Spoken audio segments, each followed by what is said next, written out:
Have you really thought this through? Do you really think it's appropriate for this committee to investigate the specific hack of the DCCC? Absolutely. Because if you're going to do an investigation of the DCCC, we're going to have to dive into a political party's infrastructure, operations, data.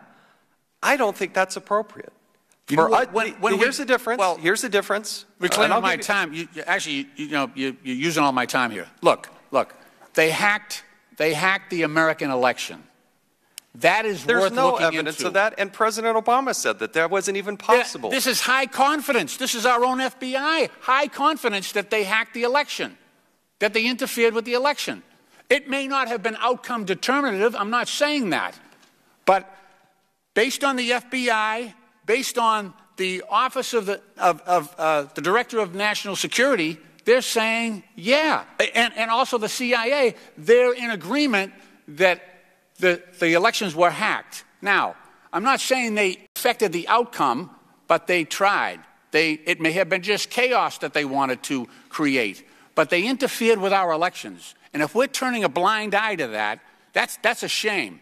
That's a shame. That's core to our democracy. And look, if we're just going to say, oh, that's somebody else's work, that's not anybody else's work. That's our work. There are plenty of reports here that we can talk about, and we ought to do it publicly, about the damage done to the confidence in our electoral system. That's what's important here. People have to fear that we have a certain integrity in our own system, and that other countries are not allowed to interfere with that. That's a red line. We should not allow that, and it should be a very serious obligation of this committee to make sure that doesn't happen again. And we need all the committees of jurisdiction to work on this. We're a committee of unlimited jurisdiction. The gentleman has said that quite frequently. That's the strength of this committee. And I think this is, look, they hacked our election. This should be bipartisan. This should not be Democrat versus Republican. The gentleman's time is well expired. As I said, I do think there should be, as I said when it happened, there should be an investigation, there should be a prosecution, they should go after. We are the investigations committee. The gentleman's time has expired. The Intelligence Committee is the only one that can look at sources and methods. That is the rules of the House. We won't look at sources and methods. We'll just look what the agencies themselves have made public. The gentleman's time has expired. And if you're going to do a proper investigation, as this committee did, with the breach at the Office of Personnel Management, you have to look at the two sides of the breach. Those that were trying to do it, which this committee could not look at in the OPM breach. Again, that is the purview of the House Intelligence Committee.